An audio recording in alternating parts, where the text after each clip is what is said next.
Eu gostaria de abrir para as perguntas, Pois né, não. das pessoas, né? Então, Então vamos lá. Boa noite, pessoal. Obrigada por estarem perguntando, estarem prestigiando o podcast.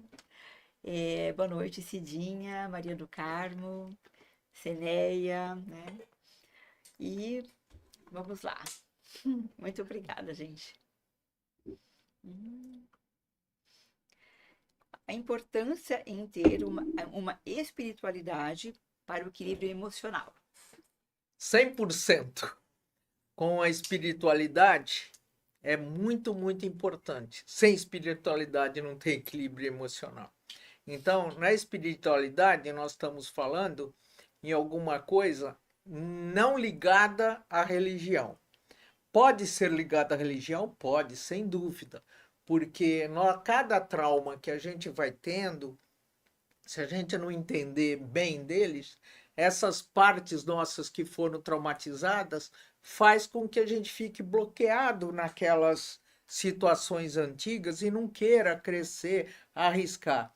E a espiritualidade, eu cheguei a assistir várias vezes, cura, queira ser na Igreja Católica, em qualquer uma. E muito importante saber que nessa espiritualidade, dentro desse templo que tem silêncio, que tem outras pessoas motivadas à mudança também, as pessoas se religam, voltam ao passado, trazem essas partes, aceitam e as coisas começam a entender e viver diferente. É uma auto-hipnose, né?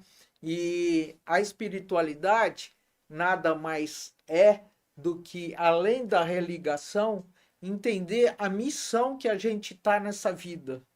Que, como a música diz, nós estamos aqui num trem que vai parar.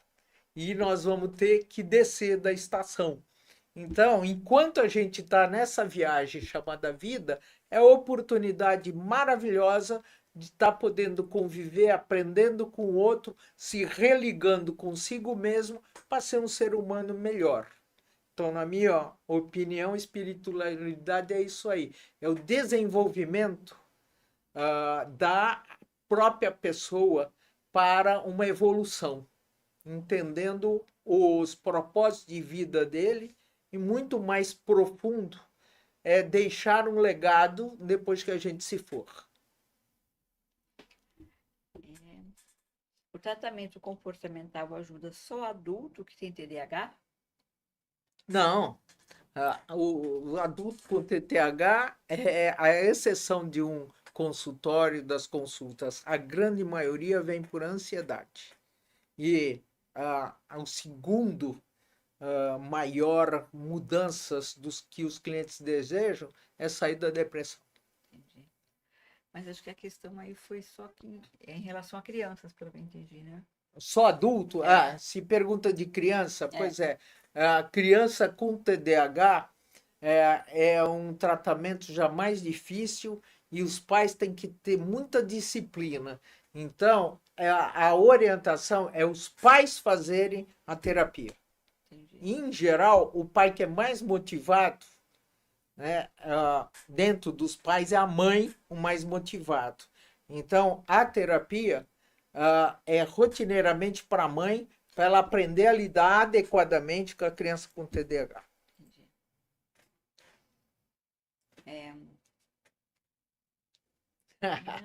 Qual a diferença da medicina, da medicina comportamental e da psiquiatria? Sim, muita diferença.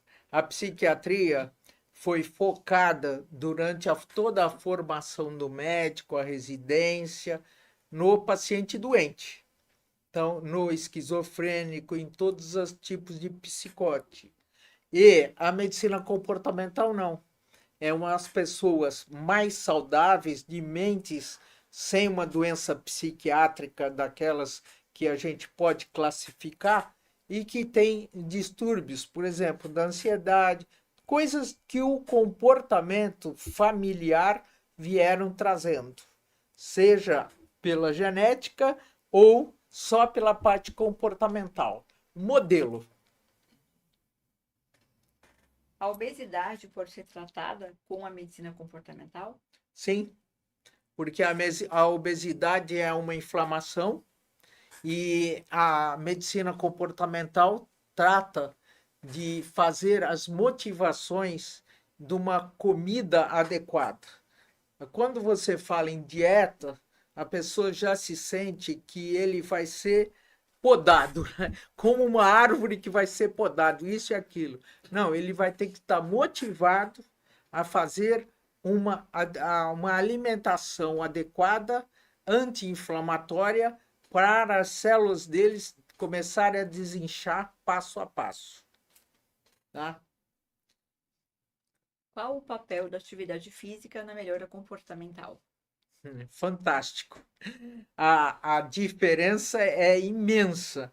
Então, a parte da atividade física, seja ser ciclismo, qualquer uma delas, melhora muito todo o corpo.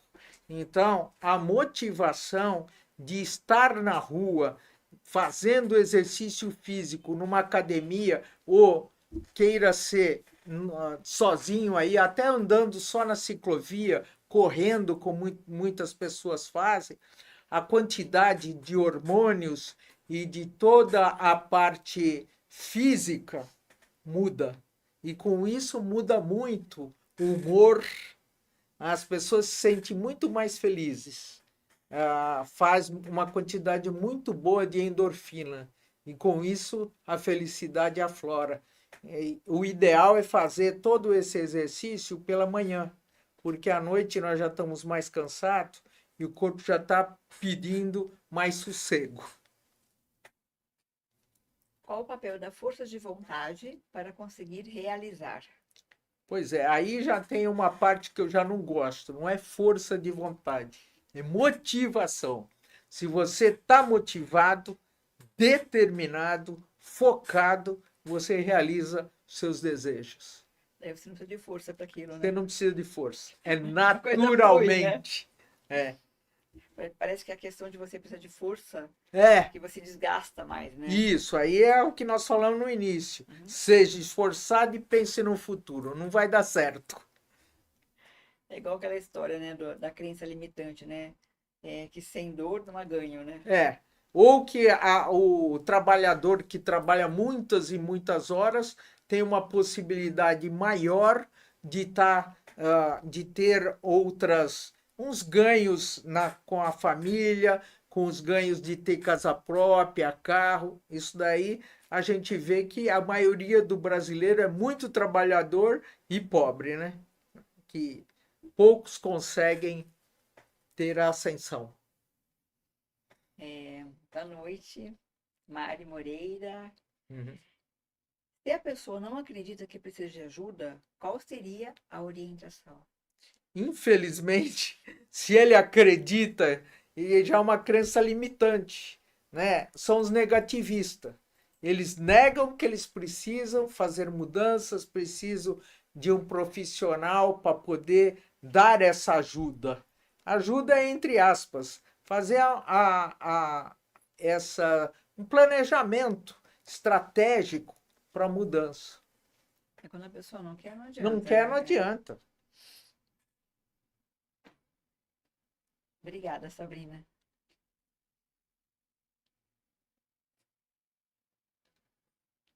O que mais que tem de perguntas? É essa daí que ficou Da faltando. constelação. Constelação. Isso, a constelação é uma coisa muito interessante. Eu fiz o curso no Rio há uns 25 anos e a constelação é muito interessante porque vai mostrar o quanto que uma família disfuncional pode fazer mudanças adequadas. Quando eu fiz há 25 anos, era muito interessante porque era no auditório e a gente pegava pessoas mesmo do auditório para ser os voluntários com aquele paciente. Hoje, a constelação é muito online e com bonecos.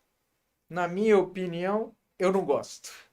Mas a constelação é muito interessante porque você entra num transe hipnótico e faz mudanças mesmo.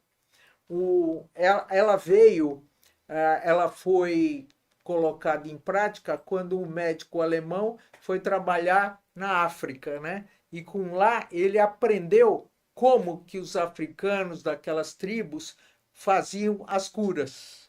E eram dentro dessa constelação. O que ele fez? Ele adaptou para a parte ocidental, quando ele voltou para a Alemanha, né? E passou para o resto do mundo as terapias, como resolver. E funciona muito bem. Agora, hoje, eu eu não fiz curso com bonecos e não tenho a impressão, e tenho a impressão que ela não funciona tão bem, tão rápido. Eu tive experiência já de fazer uma vez, a primeira vez que eu fiz foi com bonecos, e eu não senti nada, não senti diferença nenhuma. Pois é. A minha experiência foi assim. A segunda vez eu já fui num lugar que usava pessoas, né? Isso. Que eu não conhecia as pessoas. Foi bastante interessante. Mas eu não achei tão interessante porque as pessoas que estavam ali para fazer não se expressavam, praticamente não falavam. Sim. A terceira vez que eu fui para ajudar na terapia das pessoas. Tá. Ou seja, aquilo foi uma experiência diferente para mim, porque eu acabei sendo naquela terapia mãe. Tá. Desculpa, o filho da mulher que estava sendo tratada. Tá. E eu senti muitas coisas, assim, e eu fui falando várias coisas para ela que eu estava sentindo que não eram minhas. Tá. E até foi um pouco assustador para mim. Eu falei, nossa, eu tô sentindo várias coisas assim. Você estava na energia, na frequência. Isso. Na telepatia. Isso, e foi muito interessante. Então, eu acho muito interessante mesmo. Acho que todas as terapias, não importa, né?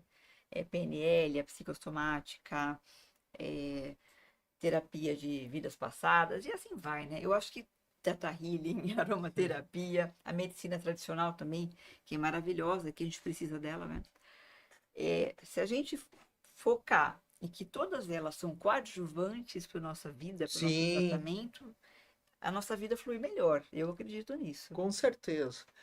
Que os médicos da época passada, né? Hoje, uma boa parte já falecidos, eram médicos que não pediam exames. Eles eram clínicos fantásticos, cirurgiões fantásticos, com poucas tecnologias, inclusive de antibiótico, mas os índices de sobrevivência dos pacientes era muito grande.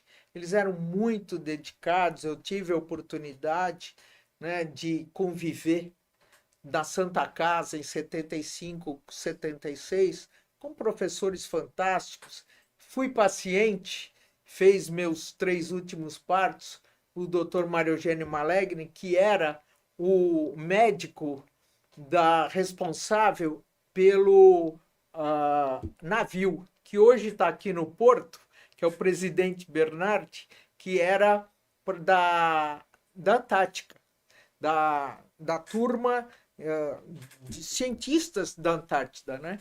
E ele comentava que ali precisa ser um excelente clínico e um excelente cirurgião, porque não tem para onde correr, é você e você mesmo, né? Precisa ser uma pessoa muito segura e ter poucos antibióticos, poucas coisas. Poucas informações, né? Não tem exame, você não tem ressonância, ultrassom, você não tinha nada. É isso aí. A reclamação é um vício chato, pachuchu, é o mal-humorado que começa a ver defeito em tudo, reclama tudo, tá louco.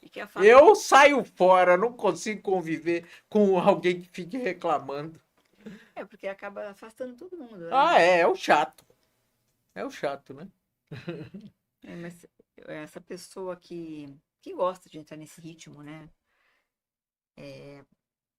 Essa pessoa também, uma hora, talvez ela procure focar, né? E fala, não, eu preciso melhorar isso, né? Não é legal, né? Essa reclamação o tempo todo. Mas às vezes uma grande maioria que eu conheço morre igual, viu? Entendi. Morre reclamando. Ai, ai. A Seneia está falando minha gratidão por passar o conteúdo de maneira leve. O objetivo é esse mesmo, né? Lidar com a falta do controle aqui, né? Sim. E a Nós gente queremos deixar... clientes descontrolados, porque quem fica muito no controle vai ficando obsessivo e ilimitado, né? Não abre a cabeça para outros rumos, outros caminhos, né? Exatamente. E perde muitas oportunidades, né? Sim, exatamente numa viagem, né? Que muda tudo. Por exemplo, meu filho estava essa semana, agora em Fernando de Noronha.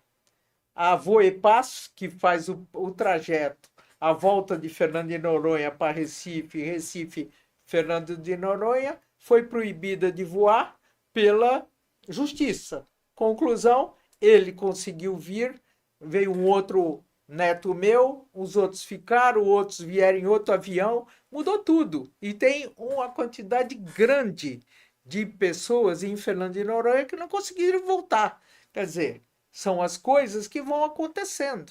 São das tragédias que você vai aprendendo a fazer comédia e parando de reclamar, aceitando as coisas como se aconteceram naquele agora. Né? Entendi. Acho que não tem mais perguntas. Se alguém quiser perguntar mais alguma coisa, pode perguntar. Eu estava pensando numa viagem que eu fiz uma vez sozinha para Dresden, e que eu estava passeando lá num castelo e tal. De repente eu descobri que tinha um museu de matemática. Eu falei, nossa, que legal, né? Ver aquelas coisas antigas que eles usavam, né? Sim. Astrolábios e assim vai, né? Eu achei muito legal aquilo, né? Eu falei assim, se eu tivesse, talvez com outras pessoas na viagem e tal, eu não tivesse feito aquilo. Sim. Então, às vezes, quando você também está com a mente aberta, sem um comando obrigatório, vou fazer isso, aquilo, você descobre outros caminhos. Eu achei tão legal, foi uma das coisas mais legais que eu já fiz. Uma cliente minha estava agora no Pará, em Belém. Então o marido fez toda a programação. Aí ela pegou lá no hotel e começou a olhar, falou: olha, eu não quero fazer a sua programação, eu quero ir no Jardim Botânico ver a Vitória Régia. Foram, viram as Vitórias Régias gigantes, com flores, quando eles não tinham visto na floresta. Então, foi uma modificação, mas o marido foi muito flexível e concordou em fazer mudança no roteiro. Já se não tivesse essa flexibilidade, fosse um chato reclamão, já não iam. Antes dessa próxima pergunta, eu pensei numa coisa agora, no mote. O nome é Programação Neurolinguística. Por que Isso. não desprogramação? Porque a gente tem. É uma desprogramação para você colocar diferente. A modelagem do que dá certo.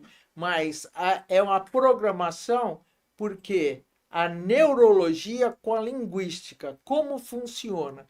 Então, a pessoa precisa trocar a linguística. É uma desprogramação.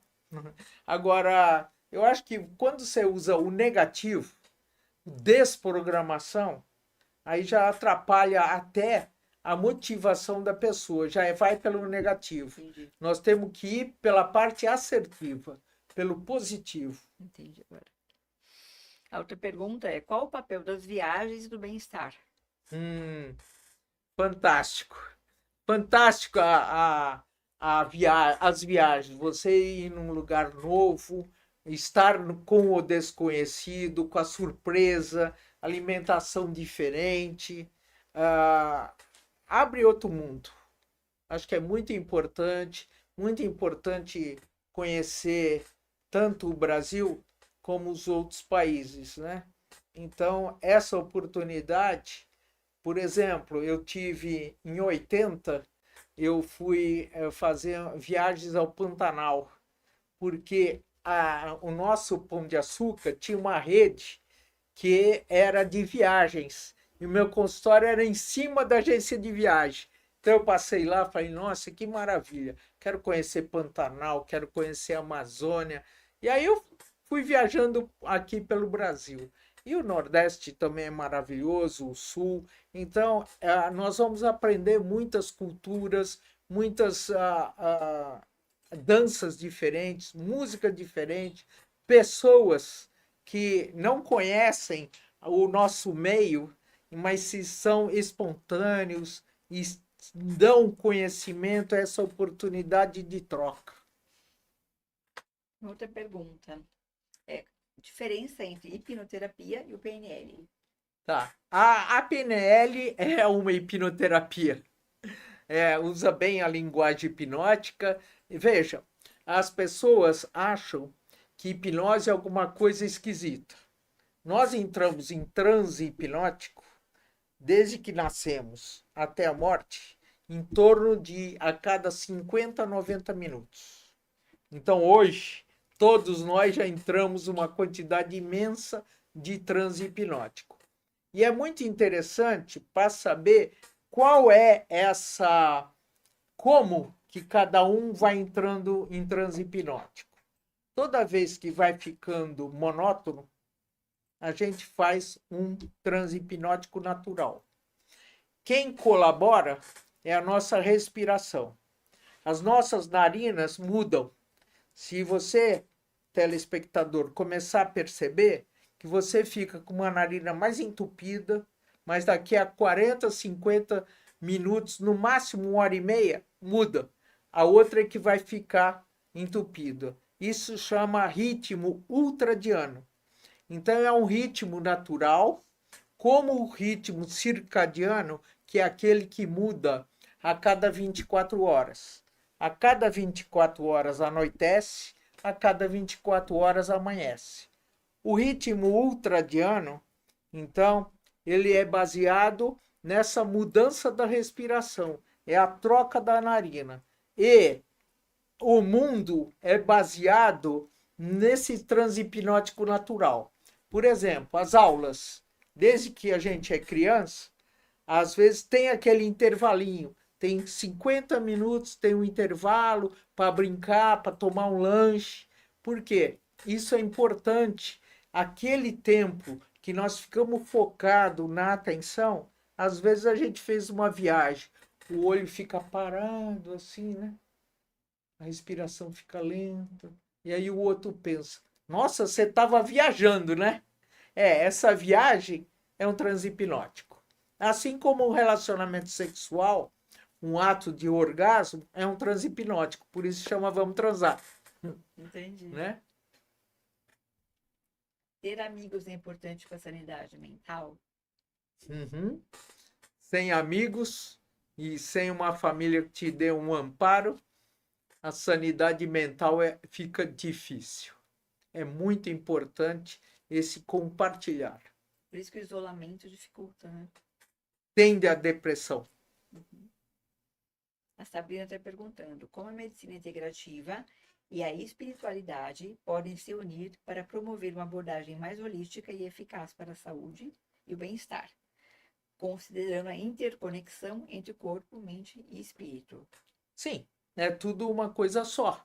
Então, essa interconexão é maravilhosa. E o que acontece é que uma boa parte das pessoas que não tem uma formação científica, às vezes desvia um pouco do caminho, embrulha um pouco o cliente e as coisas, às vezes, não, a pessoa não fica tão motivada a fazer as mudanças. O próprio nome diz, holística, quer dizer, tudo junto.